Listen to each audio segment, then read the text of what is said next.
Oh, finalmente, agora, meu amigo. Como é E que tá, aí, Leandro? Me e escuta aí, tudo bem? bem? Tudo Tô bem, certinho. você? Bom ver Fico o feliz amigo, aí que bom ver o amigo. esteja bem, esteja com saúde. Aham, que maravilha. E- Faz tempo que a gente não conversa, meu amigo. Tempo que a gente não Pois é, conversa. pois é, pois é, tô com Depois, saudade, pô. depois que... hã? Saudade quando eram os vizinhos, né? Que a gente Foi, foi, conversava. pois é, um passar no escritório do outro, tomar um café, jogar uma prosa, né? Jogar uma conversa fora, tá certo, que bom, que bom. Mas depois você virou chique, foi fazer andanças em Brasília, né? Agora é um homem de Brasília, né? Como é Ah, que pô, tá, chique nada, pô. Chique como é que tá, nada. como é que tá esse Planalto Central? Como é que tá esse Planalto Central? Quente, né? Quente. Eu vou- você já está aí há quanto tempo? Ah, 3 anos. 3 anos, né? 3 anos. Eu fui eu fui para ser do governo Temer, né? E Aham, aham, aí fui ser diretor da Funasa. aham. Depois fui para o ICMBio no atual governo. Uhum, E aí pronto. uhum, uhum. E nessas tuas andanças por Brasília, qual é a percepção em relação à reforma política? Como é que você está vendo a reforma política em gestação no Congresso? Enfim, qual é a tua primeira leitura aqui para a gente poder iniciar essa prosa? Então, meu amigo, parece que existem dois Brasis, né? Existe o nosso Brasil, que é o Brasil real, o Brasil de gente sofrida, Brasil com uma burocracia que mata o empreendedor todo dia, uma pandemia, comércio fechado, escolas paradas, enfim, um caos. E a Ilha da Fantasia, né? A Brasília dos Uhum, políticos, uhum. que aprovam medidas que a gente percebe que é mais para beneficiá-los do que, de fato, beneficiar a população. A gente já começa aqui com aquela primeira polêmica. Poxa, precisava aumentar o fundão. O fundão saiu de 2 bi para 6 bi quase, né? Ou seja, Sim, assim, é uma... e se a gente for somar, o mais 1 bilhão de fundo partidário, né, a gente chega a praticamente 7 bilhões que está sendo entregue nas mãos dos partidos políticos, o que faz com que o Brasil seja o país campeão mundial disparado de recursos públicos dado a financiamento de campanha, né? Pois é, nós já somos o país dos privilégios de quem tem mandato, né? Nós temos uma elite muito grande, isso aí você sabe disso melhor do que eu, temos uma elite e temos uma elite política com privilégios, temos uma Câmara e um Senado que é uma das mais caras do mundo, né? E Sim. também agora tivemos esse prêmio, né? Prêmio triste, que somos o país, um dos que mais gasta em campanhas eleitorais com dinheiro público, né? Não com dinheiro privado.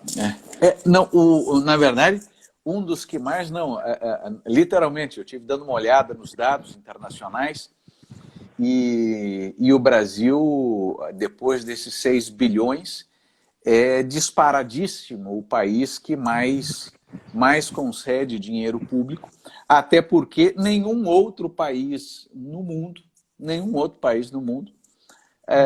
concede sequer algo próximo de 1 bilhão. Pois Nenhum é. outro país no mundo, né? Isso falando, homogeneizando a linguagem aqui em reais mesmo, né? Não vamos falar em dólar, mas falando em reais, o equivalente em reais, nenhum outro país no mundo concede sequer quantia próxima a 1 bilhão de reais para os seus partidos políticos financiarem campanhas. Nós vamos a 6 bilhões. E aí o mais dramático disso é que não é só o aspecto imoral, né? Não é só a indecência, não é só a canalice, né, o ultraje, o tapa na cara da população em relação a esse volume de privilégios. O Brasil ele tem um histórico, né, a classe política brasileira tem um histórico de bofetadas na cara do povo.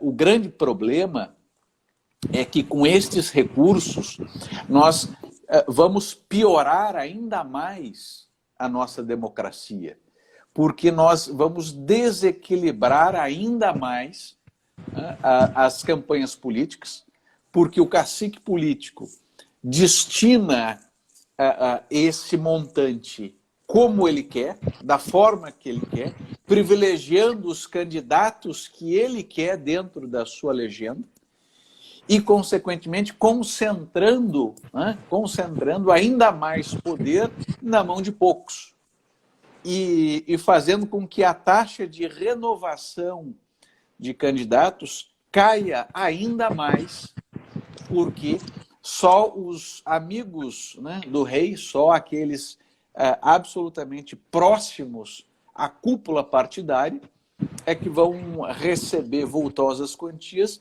e se perpetuar no poder. Quer dizer, há, portanto, uma blindagem daqueles que estão em face dos que se encontram fora do cenário político, fora do jogo eleitoral. Portanto, não é só uma questão tributária, digamos assim, só uma questão de recursos públicos, de dinheiro do pagador de impostos. É uma questão que mexe profundamente no equilíbrio eleitoral e concentra ainda mais poder na mão dos canalhas, né? Na mão dos caciques, na mão daqueles que detêm as legendas políticas. Então, é um recurso público que, sob o discurso de que a democracia tem um preço e que é preciso, né, financiar a democracia com dinheiro público, o que se está atingindo é justamente o contrário. A gente está prejudicando ainda mais a democracia brasileira, porque torna a possibilidade de renovação política uma quimera, né, uma verdadeira falácia. Então é dramático ver isso.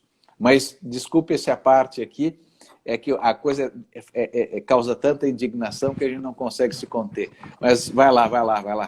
Mas é interessante. Não, mas é interessante você ter tocado nesse assunto, porque nós que acompanhamos essas discussões, né? E aí eu fico muito feliz de estar aqui hoje, não só por estar com um amigo, mas com um amigo que levou o debate de candidaturas independentes, né, as candidaturas avulsas, para outro nível. Saiu daquele nível meramente acadêmico, tá? E eu sei porque foi meu projeto para ingressar no mestrado, e eu ouvi no meu mestrado que isso nunca seria, eu até falei isso, que isso nunca seria aceito em nosso país, para realmente uma possibilidade real pela nossa Suprema Corte. Então, assim, eu sempre te parabenizo, mas agora em público acho que isso é muito melhor. Opa, obrigado.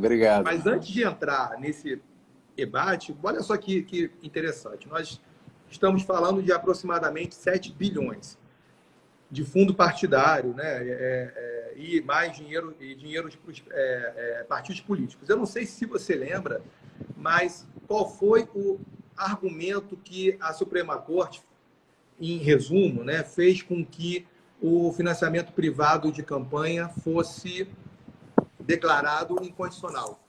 O argumento foi que, em outras palavras, dinheiro privado em campanhas e excessos de recursos de campanhas fazem com que as pessoas se tornem corruptas. Não corrupta no sentido, aí vem aquele eufemismo, né? Não corrupta no sentido de dela crescer monetariamente, né? Dela aumentar o seu patrimônio. E sim, porque as eleições são caras, as eleições são difíceis e, por causa disso, as pessoas se corrompem para serem eleitas, né? Elas são obrigadas a entrar no jogo. Então, é aquele mal menor, aquele fim se justificam os meios.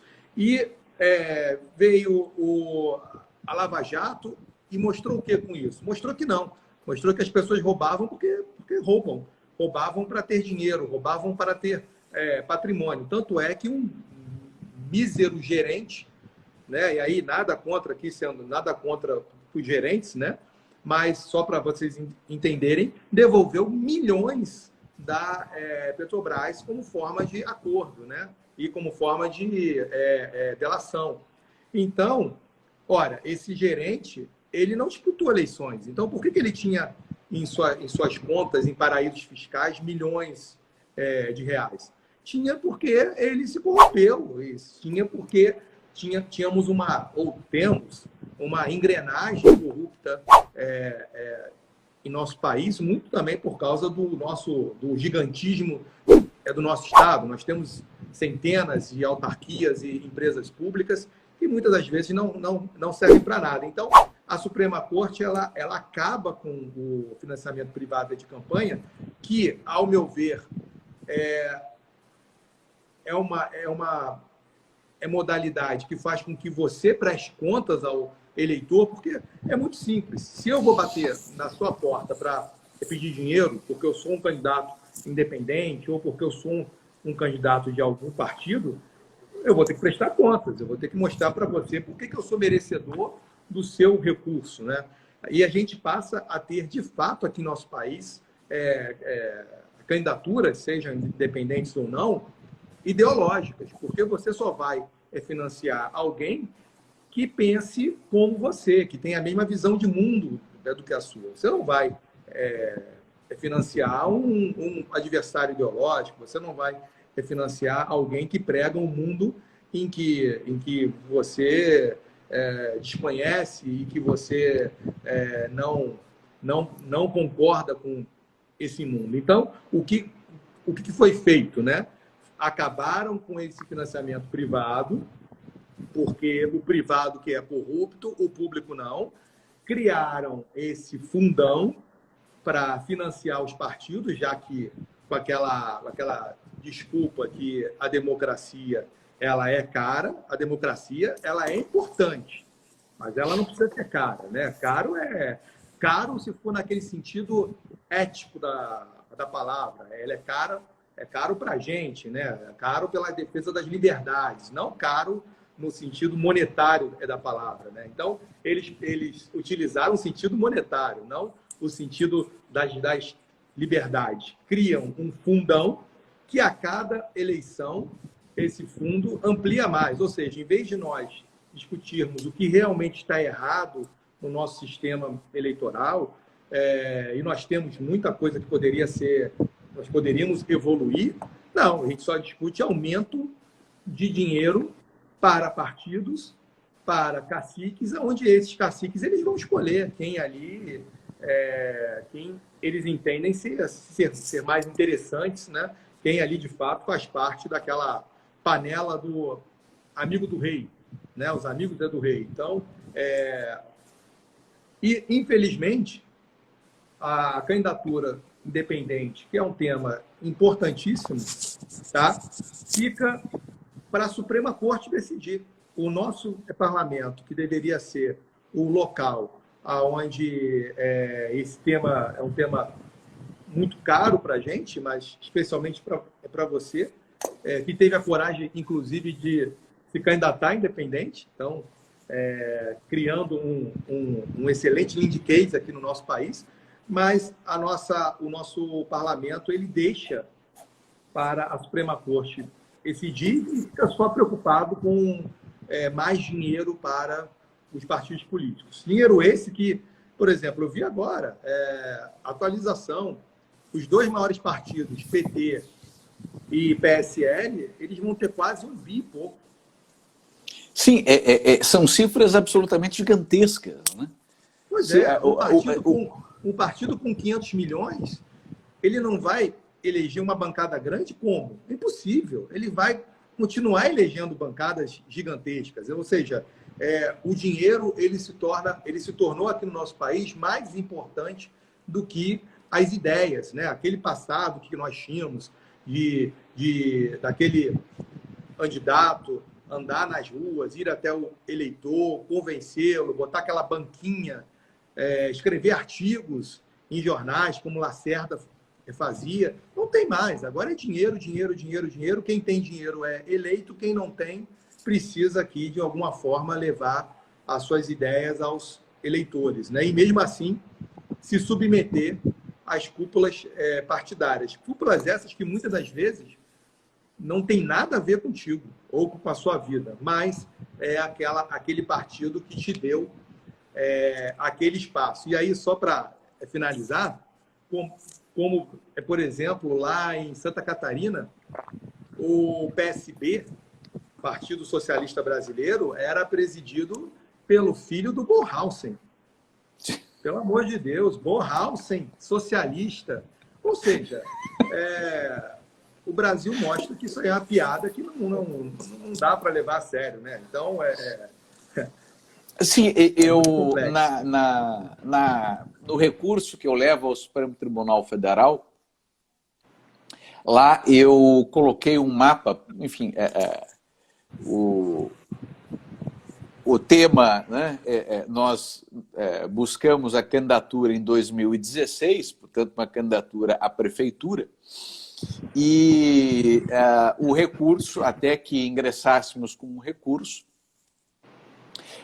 foi feito pelo jornal O Globo, à época, um mapa bastante interessante sobre as coligações entre todos os partidos.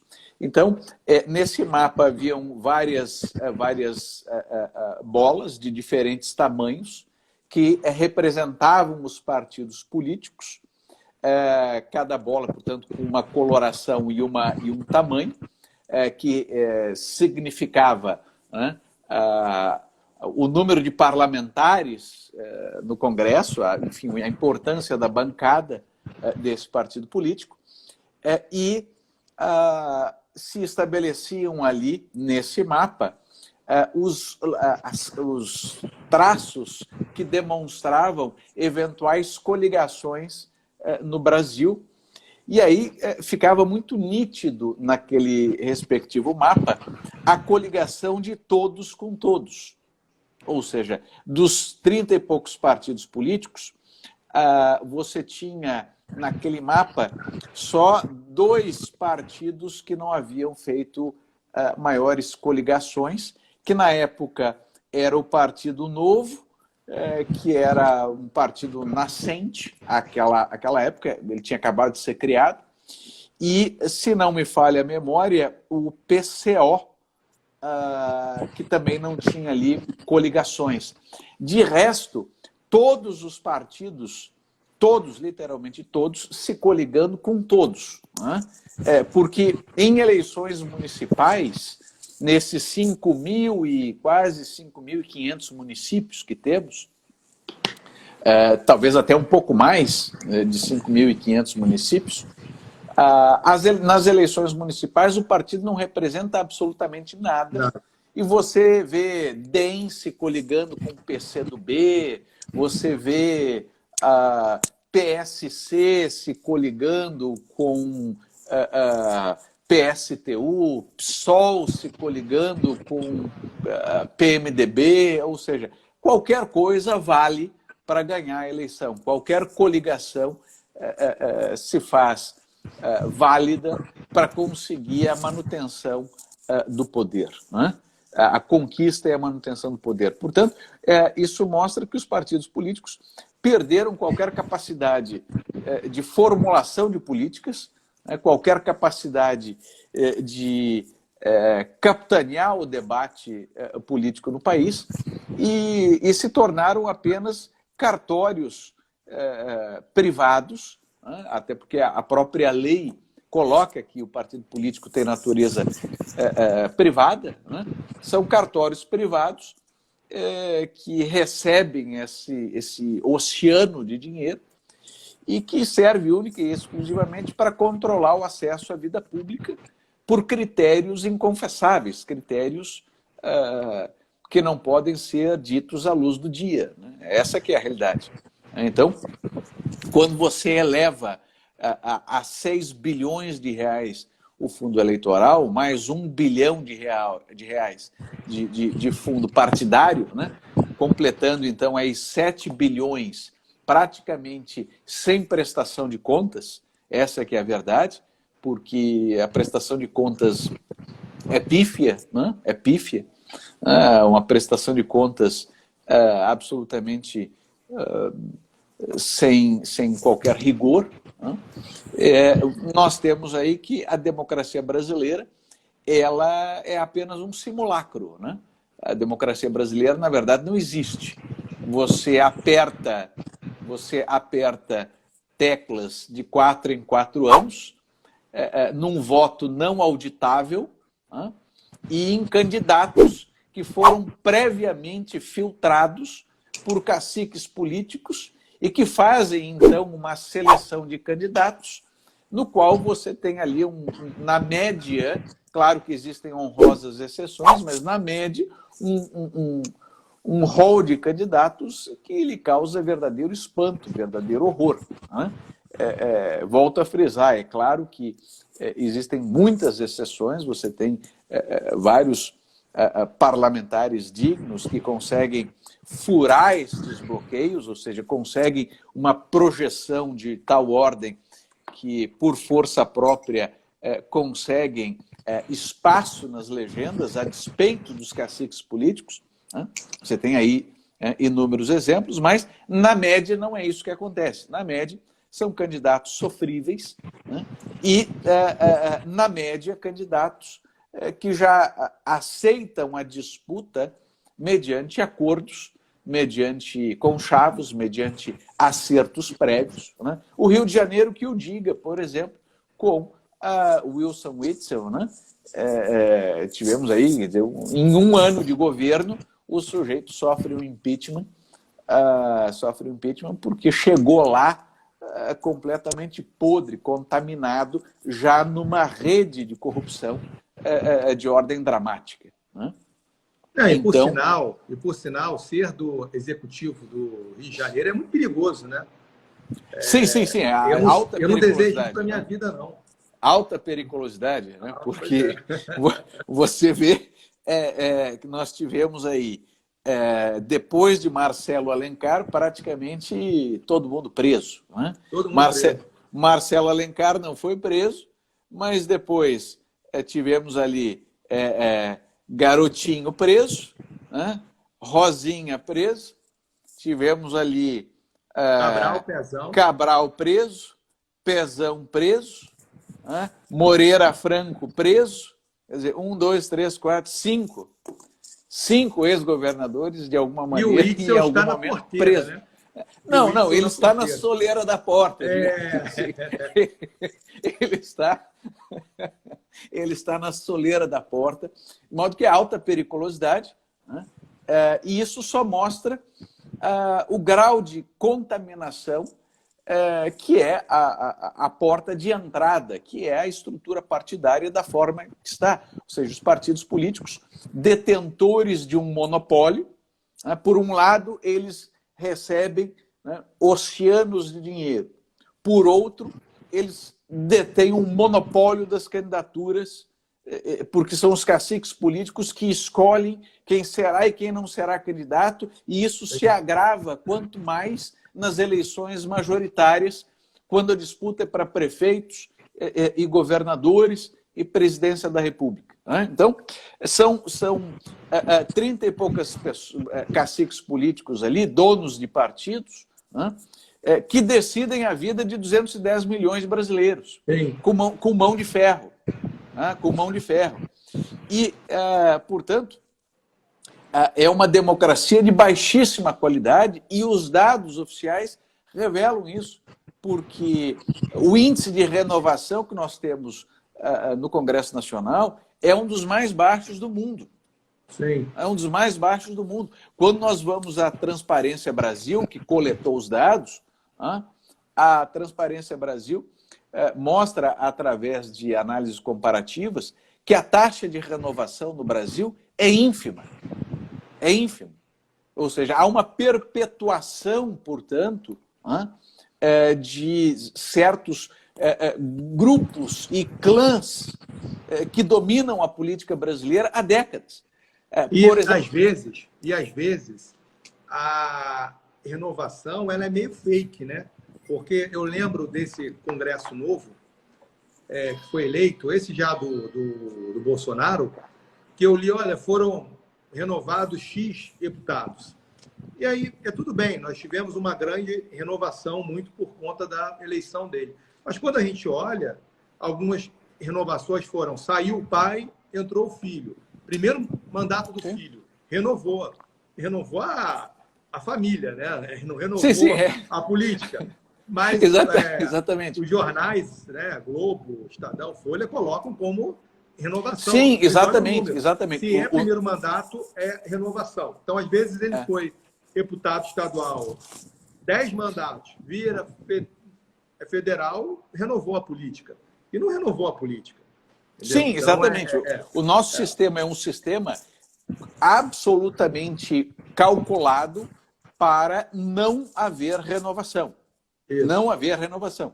E isso que você fala é certíssimo e se revela também nos dados da Transparência Brasil, porque fica muito nítido exatamente isso, porque não se pode confundir renovação, verdadeira renovação política com apenas novos nomes no parlamento. Porque você tem isso aos borbotões, né? Ou seja, chega lá uma deputada jovem, mulher, aí você vai ver quem é. É a Clarissa Garotinho, que é filha do casal Garotinho. Quer dizer, que renovação é essa, né? Aí chega lá, né, o filho do Pisciani, né? O filho do Sérgio Cabral chegou a ser deputado federal, o rapaz aquele, né? Quer dizer, aquilo na grande mídia acaba computando como renovação. Mas que renovação é essa? Que o filho do Cabral chega lá no Congresso Nacional como deputado de primeiro mandato. Então, isso só mostra que o sistema ele não renova e não permite a renovação. É um fim em si mesmo. E daí porque a importância absolutamente vital no Brasil das candidaturas independentes, para que a gente consiga quebrar esse monopólio, para que a gente consiga vencer essa barreira que no Brasil é absolutamente grotesca, né? E os dados internacionais mostram isso com absoluta nitidez, né? Mas, aprofundando aqui, dentro dessas renovações, né, discute-se lá na Comissão de Reforma Política a adoção do distritão. Eu queria colher do amigo aí qual é a sua... Já que estou tendo a oportunidade de falar com um eleitoralista aqui, né? Não vou perder a chance de perguntar o que você acha da ideia de distritão, que está no relatório da Renata Abreu. Ela propõe o distritão, né? E por tudo que a gente tem escutado por aí, há uma boa possibilidade de aprovação do distritão. O que eles estão discutindo agora é não ser aquele distritão puro, né? Ser o misto. Ou seja, no relatório majoritário dela, e proporcional a metade da lista majoritária e metade da lista proporcional. Porque tem tido muitas críticas de alguns partidos que visam exclusivamente fazer bancadas, né? A estratégia do partido é fazer bancadas. Por quê? Porque as pessoas, muitas delas não sabem, que o fundo partidário, ele é proporcional às bancadas. Então, quanto maior a bancada de deputado federal, mais dinheiro público aquele partido ganha. Quanto menor a bancada, menos dinheiro público. E tem aquele valor que é para todo mundo. Então, muitos partidos focam em fazer bancada, tá? Então, esse sistema do mais votado, ele atrapalha muito só para situar aqueles que nos escutam, né? e aí fazer uma pequena conceituação para aqueles que nos escutam que eventualmente não conheçam os sistemas, né? O nosso atual sistema é um sistema chamado de proporcional, né? Que é um sistema que já conta aí com 80 anos de vigência, basicamente. Na verdade, mais de 80 anos, porque você tem isso no Código de 1932, né? Instituído, em que o parlamento, né, o número de cadeiras do parlamento é dividido ali, como o nome já nos diz, né, proporcionalmente ao número de votos que o partido obtenha. Então, se faz o cálculo do chamado quociente eleitoral, e aí, nesse cálculo, você vai pegar o número de cadeiras no parlamento, fazer a divisão pelo número, né, do colégio eleitoral, do número de votos, né, que foram lá obtidos, faz a divisão e aí se tem o número necessário para conquistar uma cadeira. Então, se o número hipotético para conquistar uma cadeira é de 100 mil votos e um partido político fez lá 200 mil votos, ele vai ter direito a 2 cadeiras. Então, esse é o sistema proporcional que nós temos no Brasil e que tem aí 80 e poucos anos. E a relatora, Renata Abreu, ela faz no seu relatório uma proposta de fazer o distritão puro na eleição de 22 e aí na eleição de 24 o distrital misto, né? Só para situar quem nos escuta. E aí, finalizando para quem nos escuta, o distrital, né, assim como o distritão, envolve fazer um determinado desenho, né, recortar ali a geografia e naquele respectivo recorte, cada partido pode lançar um único candidato naquele distrito. E aí ganha, naquele distrito, o que fizer mais votos. Então, feitas lá as conceituações, agora sim, quem nos escuta vai poder entender o resto do papo para a gente poder andar. Para ficar mais fácil o entendimento de todo mundo, tudo é distrito, tá? Por exemplo, o nosso sistema é proporcional, que é proporcional no legislativo e majoritário no executivo. Quando a gente olha para deputado estadual, federal, senador e governador, o distrito qual é? O distrito é o estado. Quando a gente olha para vereador, o distrito qual é? O município. Quando a gente olha para presidente, o distrito qual é? O país. Então, a distrito é o nome que a doutrina dá, tá? Porque cada país adotava um nome, então passou a se chamar distrito. Então, tudo é distrito, ponto.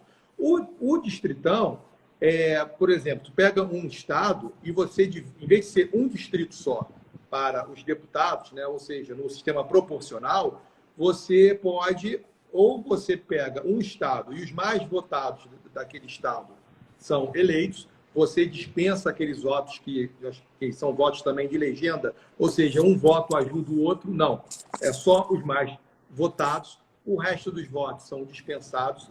Então, aí que vem a primeira crítica, né, de quem é contra, dizendo, poxa, mas se eu votei naquele minoritário, eu gostaria que aquela pessoa daquele partido fosse eleito, mesmo que não fosse o meu, mas sim alguém do mesmo partido, num sonho, né, numa ideia, como se estar no mesmo partido significa pensar igual.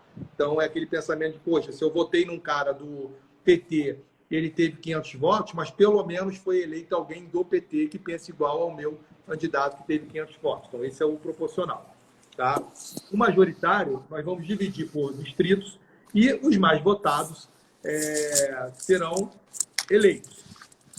Bem, o Congresso está muito dividido. Por quê? Porque grandes parlamentares com força, eles só foram eleitos em razão do coeficiente eleitoral, em razão desses votozinhos que são somados. Podemos citar um aqui agora, que é de praxe, que todo mundo fala, que é o deputado Rodrigo Maia. Muito querido pela É um população, deputado que não inclusive. tem voto quase. Ele tem poucos Muito, votos. muito querido pela população, uma pessoa Pois é. muito... A população ama o Rodrigo Maia. Rodrigo Maia. Ele é um deputado de uns 60 mil votos, mas ele é eleito em razão de uma estratégia política, onde no Rio de Janeiro o democrata geralmente faz um ou dois deputados. Agora com a entrada, né? Agora com a entrada e a saída já, né? Mas o Democratas, muito tempo, só fez um. Esse um era Rodrigo Maia. Com a entrada do grupo do Eduardo Paes, do MDB, né? Que veio Eduardo Paes, Pedro Paulo e companhia, o Democratas aumentou a sua bancada. Mas, mesmo assim, o deputado Rodrigo Maia sempre foi eleito muito por essa conjuntura de somatórios de votos. Se eu não me engano, Rodrigo, apenas uma vez só ele foi eleito pelos próprios votos, que foi quando o César Maia era prefeito. Ele foi eleito primeiro na gestão Conde e na segunda gestão ele chegou a ter 200 e poucos mil votos. Mas também tinha uma máquina, né, que é a prefeitura do Rio, sim, uma bancada de vereadores gigantesca trabalhando a seu favor, né? O pai dele era... Olha a renovação aí, né? O pai dele era prefeito da cidade, você tinha uma bancada de vereadores capilarizada, captando votos, né? Toda a máquina administrativa trabalhando, e, portanto, naquele cenário, evidentemente, era muito mais fácil obter a votação. Hoje, tanto é que ele na sai realidade, de 280 para 60. Ou seja, sim, não foi nem de 200. Sim, e na eleição de 2014, ele fez 40 e poucos. Pois é. 40 e poucos mil votos. Só entrou em razão das coligações, em razão das coligações e em razão da nominata, né, ter somado votos suficientes, até porque, sem coligação, à época, na proporcional, Rodrigo Maia não seria eleito.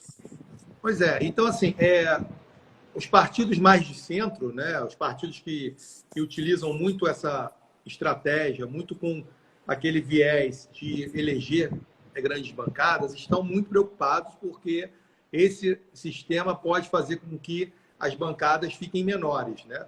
Então, por isso que a ideia de caminhar para o misto, né? Ou seja, uma parte vai ser eleito os mais votados, isso representaria, vamos dizer assim, o direito majoritário da população, ganha quem tem mais votos, mas uma parte, metade da lista, seria eleita pelo mesmo sistema, mantendo aquele, vamos dizer assim, aquele esquema eleitoral que há muito tempo tem aqui no nosso país. Uma outra mudança proposta por ela, quando a gente acha que as coisas vão bem, nós somos surpreendidos, né? Ela propôs o fim das cotas eleitorais para as mulheres, ou seja, o fim daquelas cotas que os partidos são obrigados a lançar 30%, que não é cota de mulher, nós chamamos cota de mulher, mas é cota de gênero, né?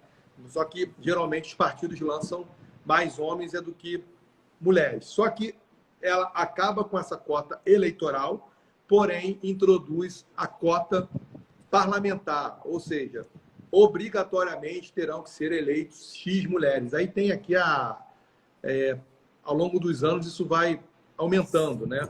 Então você sai daquela condição do partido ser obrigado a montar uma chapa com 30% de mulheres, e que virou moda agora, né? Porque a nossa OAB, inclusive, instituiu cota, né? Cota paritária, 50-50, mas põe agora aquela obrigação de você eleger X mulheres, né? Então, assim, você acha que quando vai avançar, mas é aquele cavalo de pau, né? O carro está indo, você fala, agora vai. De repente, ele dá um cavalo de pau e ele volta para trás e você fala, poxa, o que aconteceu?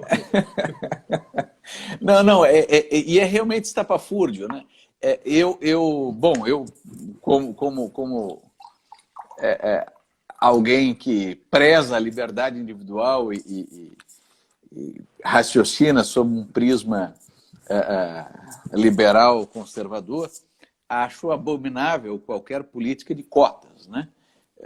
Tenho verdadeira ojeriza a qualquer política de cotas. Entendo as ações afirmativas como um verdadeiro desastre, né? Até porque criam distorções dramáticas, né? Criam distorções dramáticas. E, ao mesmo tempo, como defensor das candidaturas independentes, entendo que a candidatura independente ela resolve qualquer problema de cota. Ela torna, na verdade, qualquer questão de cota irrelevante, porque se todos são livres para se candidatar e disputar votos no mercado eleitoral, né? Todos são livres para fazer ali as suas propostas sem a possibilidade de que um cacique político barre aquela candidatura, na verdade, então, nós temos uma situação em que falar em cota é absolutamente irrelevante. Na verdade, quem defende, quem alega, né, e esse normalmente é um discurso da esquerda, quem alega defender minorias, sejam elas quais forem, né, o recorte que se queira dar, seja ela uma minoria étnica, seja ela uma minoria sexual, enfim, o fato é que quem alega defender as minorias necessariamente tem que entender que o melhor caminho para a defesa destas tais minorias é a adoção da candidatura independente, porque ela é a mais inclusiva. Vamos imaginar, por exemplo, um grupo, eventualmente um grupo LGBT, que alegue não conseguir a legenda para lançar os seus candidatos, não conseguir a vaga partidária para lançar os seus candidatos.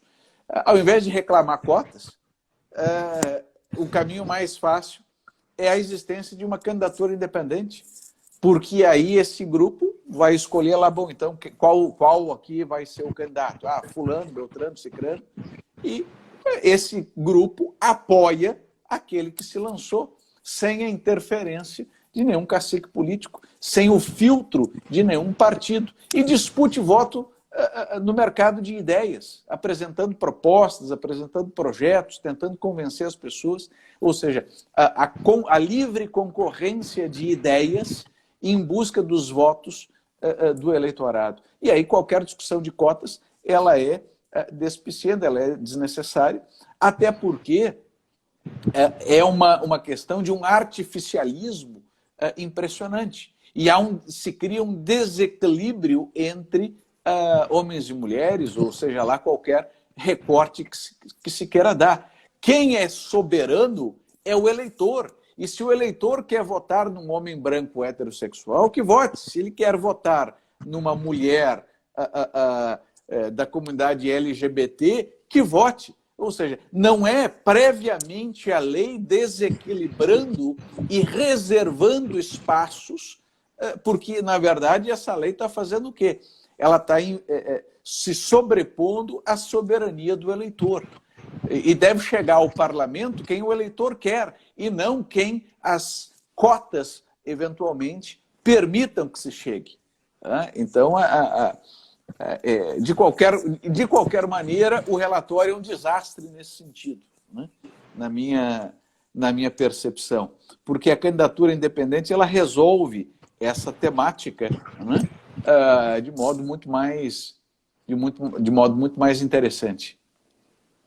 Assim, o que é interessante, isso daí é um papo para horas e horas e horas, mas as pessoas acham que candidaturas independentes, elas não têm regras, né? O que geralmente é passado? Olha, os partidos você tem regras, os partidos você tem que seguir um estatuto, os partidos, existe uma fidelidade partidária, e nós sabemos que essa fidelidade partidária ela é fake. ela não existe. Basta eu combinar contigo, falar assim, ô Rodrigo, me xinga. Aí você põe assim, o Leandro é um gordinho simpático. Pronto, eu vou peticiono para o TRE e para o TSE e coloco e peço justa causa. Quem aqui acreditou na expulsão do Maia? Aquela expulsão serviu para todo mundo. Serviu para o Maia, serviu para o grupo dele inteiro, porque é só alegar perseguição, alegar que ele fazia parte de um partido que ele fundou e que hoje esse partido liberal, assim, é aquele partido liberal que sempre se aliou a PT, PCdoB, porque o Maia, a base de sustentação do Maia sempre foi PT, PCdoB, PSB e tal. Então, mas, ao mesmo tempo, ele critica, ele diz que ele sofre perseguição porque ele defende a liberdade e o atual presidente é contra a liberdade. Então, ele é expulso do partido, mas pelo fato de, mesmo ele, antes de ser expulso, pelo fato de já terem aberto um processo ético disciplinar, já fazia com que ele pudesse pedir justa causa. Sim, sim. O que mais a gente percebe, e a gente vê, né, são políticos que sofrem lá na municipal uma expulsão, muitas das vezes sem o devido processo legal, mas esses políticos eles não recorrem. E por que não? Porque é óbvio, né? Porque é uma forma de você burlar a fidelidade partidária. Então o grande problema, sabe, é que os nossos parlamentares eles estão acostumados a fazer projetos para o mundo dos sonhos, né? não projeto real. Tá? Então, olha, a fidelidade partidária ela é seguida ao pé da letra, nós sabemos que não. Os partidos são locais onde nós temos democracia, nós sabemos que não. Tivemos um caso até agora de um partido que iria abrigar a família do presidente, que ocorreu ali a denúncia onde a filha está empregada, o irmão, o cunhado, a sogra, sei lá mais quem, ou seja, é uma árvore de parentes ganhando salários do partido.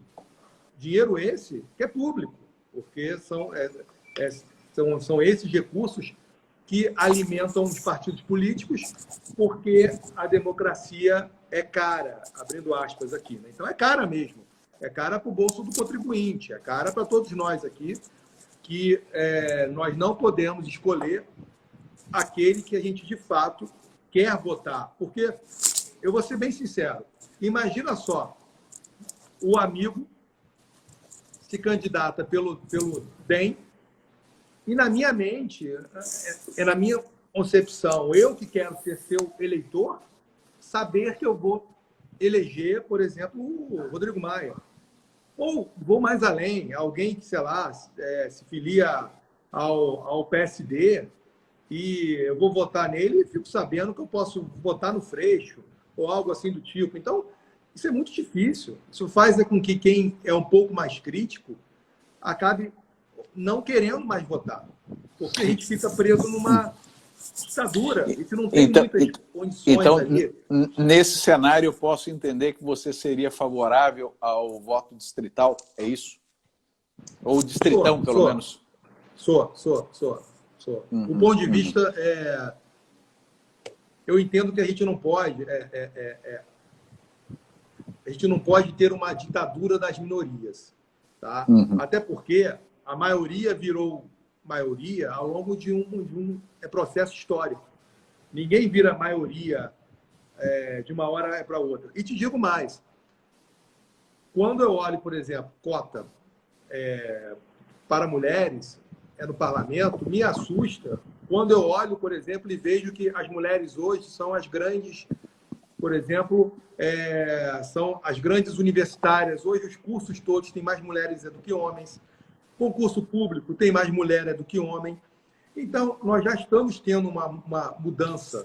Nós já estamos tendo uma mudança de quebra de paradigmas. É óbvio que, assim, uma coisa ninguém aqui defende que, por exemplo, a mulher ganhe menos do que um homem, ou o negro ganhe menos do que um branco. Ninguém aqui defende isso. A gente sabe que se a pessoa tem o mesmo nível pessoal, intelectual, ela vai ganhar a mesma coisa.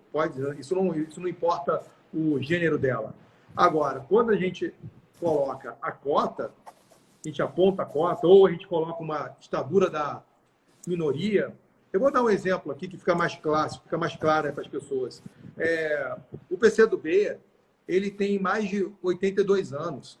Poxa, ele teve 82 anos, é para ser maioria. Ele foi fundado em 22.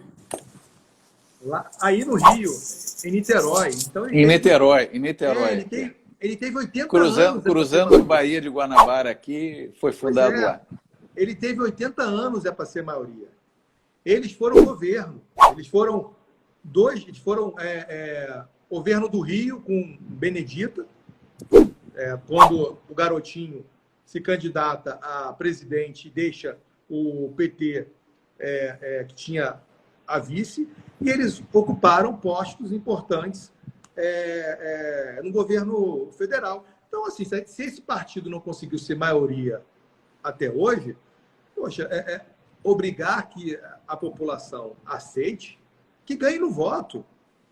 É a mesma coisa, que ganhe no voto, que se sente ali, convença, faça uma estratégia diferente. O bom do distrital é que os partidos eles vão ter que aprender, primeiro, a se comunicar com o povo, que eles já perderam, porque o fundo partidário faz com que você não preste mais contas. Para que eu, que sou dirigente de determinado partido, vou prestar contas para você se o dinheiro já bate na minha conta? Eu não preciso mais de você. Eu preciso do seu voto, mas eu não preciso de você mais. E se você não votar em mim, eu convenço o outro, porque eu tenho recursos para isso. Então, o distrital faz com que você tenha que voltar a conversar com a sociedade. Faz com que as candidaturas possam surgir candidaturas ideológicas. Porque hoje nós temos, na grande parte dos estados, candidaturas de máquina. A gente olha alguns estados, ainda mais, por exemplo, a gente não precisa nem ir muito para o norte e nordeste, o próprio Rio de Janeiro. Quantas famílias não dominaram por muitos anos a política do Rio? O Pisciani foi presidente da Assembleia e ele foi eleito junto com um filho estadual e um filho federal. Ele não só se elegeu, como ele elegeu um outro filho para a mesma Assembleia e ainda elegeu um federal. Então, nós vamos... Eu tô rindo, mas eu tinha que chorar, porque é um desastre. É uma então política desastrada. Nós vamos ter o quê? Os partidos eles vão ter que, primeiro, passar a ter uma linha ideológica mais clara, não tão fluida como ela é hoje, e eles vão ter que montar estratégias. Por quê? Porque não basta, por exemplo, aqueles partidos que têm voto pulverizado, eles vão sofrer agora. Por quê? Porque é mais fácil você se concentrar naquele distrito. Olha, o Mesomo é um cara que tem perfil para o distrito tal. Poxa, Mesomo é alinhado com as ideias aqui do partido. Então, vem cá. O eleitor vai saber quem é você. O eleitor hoje, ele não sabe quem vota. Ele não lembra em quem vota. Ele vai saber. Por quê? Porque as disputas ficam mais claras.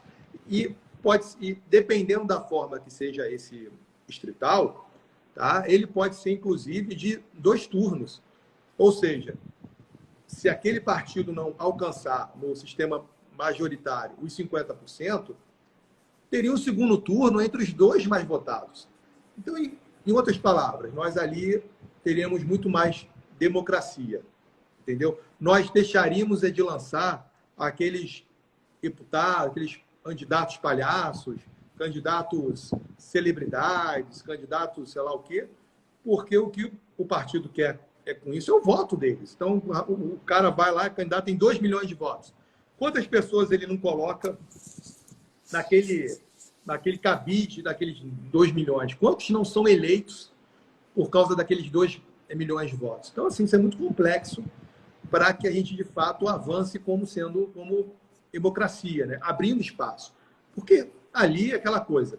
A primeira eleição, a gente pode até ainda ser os mesmos ou diminuir, Mas aquele que fizer, aquele que tiver aquela estratégia naquele distrito, mora naquele distrito, ou tem uma vida profissional naquele distrito, começar a focar, a se preparar, a virar uma liderança, ele pode ser eleito. Seja por um partido ou nos países que aceitam o distrital, nos países que incorporaram, a candidatura avulsa. Porque você pode disputar também o distrito como sendo avulso.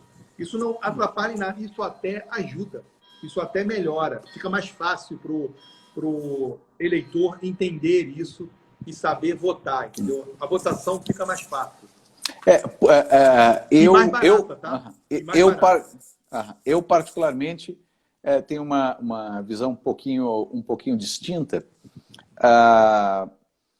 porque, bom, primeiro, eu acredito que o voto no sistema proporcional é aquela questão. Nós já temos mais de 80 anos nessa tradição, e não vejo, portanto, a mudança de um voto proporcional para um sistema distrital misto ou distritão como um clamor popular, e nem vejo isso como o principal problema do nosso processo eleitoral. Não, o problema não é o não.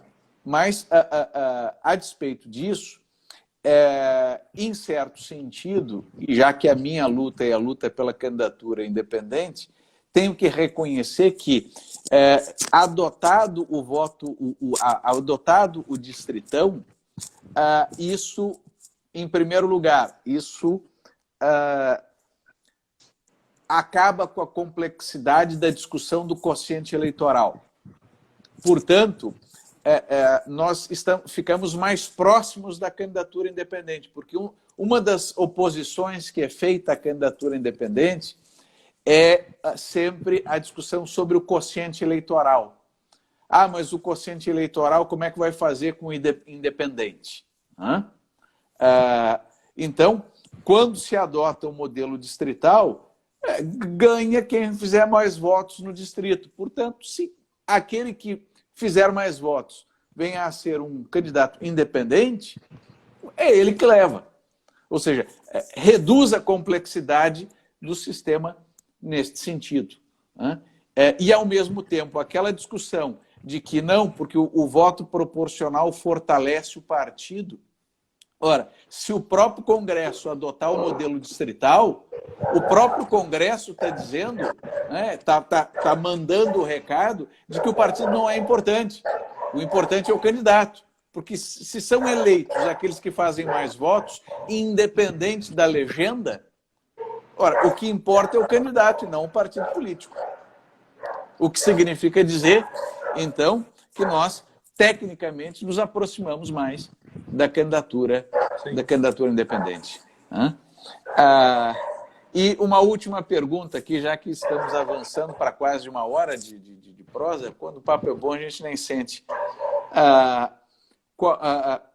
Qual é a tua percepção, estando em Brasília, sobre as discussões em torno da candidatura independente? O que você sente? Olha, foi um movimento, assim, eu falo para as pessoas porque eu acompanhei de perto, né? Eu fui espectador, né, da história, né? Nós já conversamos muito antes desse movimento. Foi um movimento que nasceu onde grande maioria das pessoas eram céticas. Eu mesmo te falei que quando eu entrei no mestrado, a banca elogiou o meu projeto e eu acabei não defendendo sobre candidatura avulsa, eu defendi sobre financiamento privado de campanha, mas a banca ali falou assim, olha, jogou aquele balde de água fria.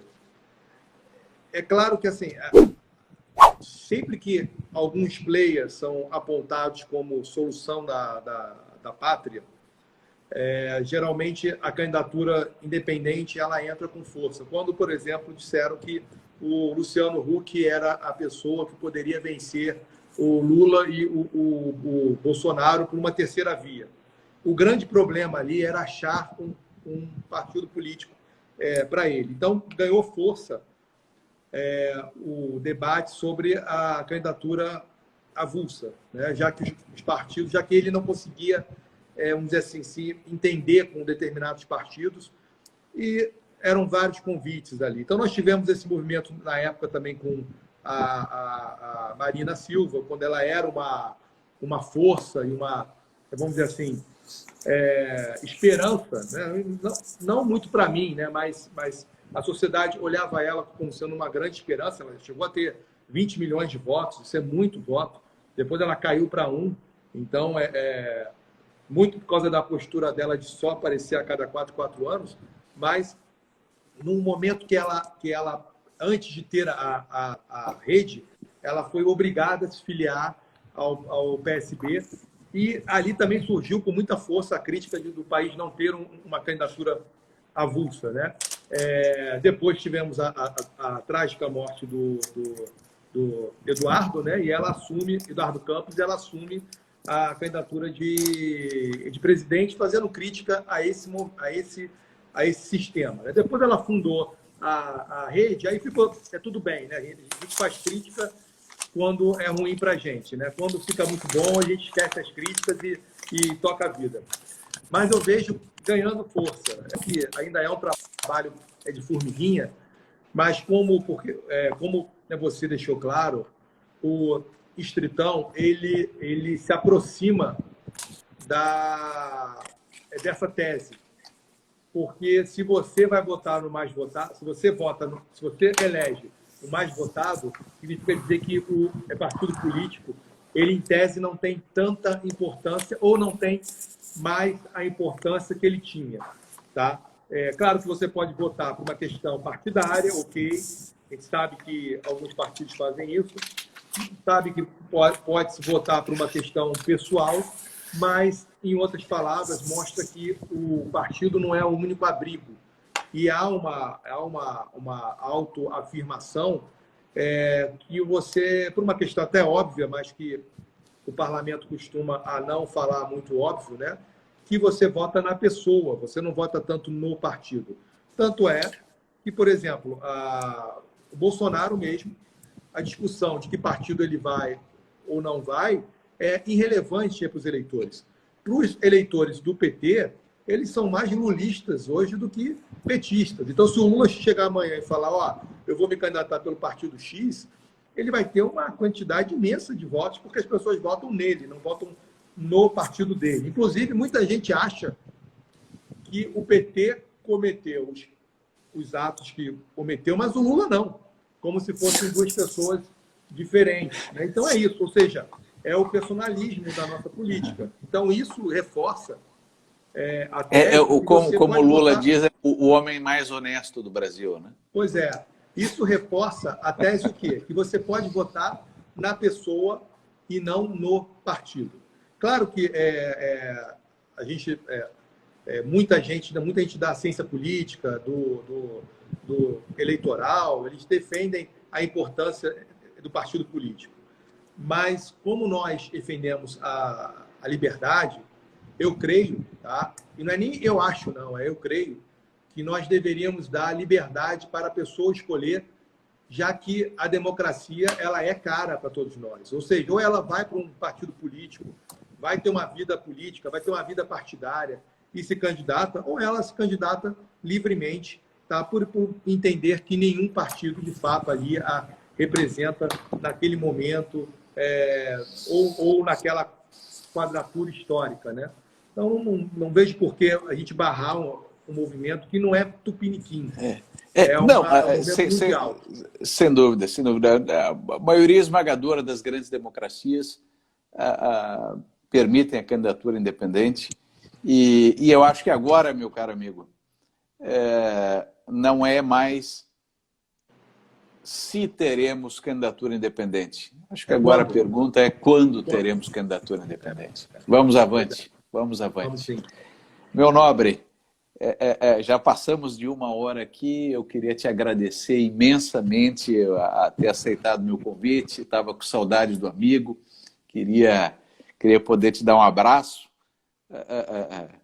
próxima vez que eu for a Brasília, tomamos um café aí, botamos no Rio, o nosso também. papo em dia e abro aí para as tuas últimas considerações para a gente poder encerrar com chave de ouro. Olha, queria te agradecer, tá? Dizer que eu estou extremamente feliz por você estar bem, seu irmão, seu pai, sua família. Tá? Você sabe que eu gosto de vocês. Adorava tomar café aí com vocês. Nós temos uma história, tá? Já de um tempo de militância juntos. Como eu disse aqui, eu tive o prazer de acompanhar o início dessa sua batalha. Hoje é muito fácil muita gente chegar e falar, olha, faz sentido, eu defendo. Mas lá atrás o amigo chegou a ser ridicularizado por ter se candidatado sem partido. E essa candidatura sem partido, que todo mundo riu, hoje é um indicase que faz com que a gente possa dizer o seguinte, dizer as suas palavras.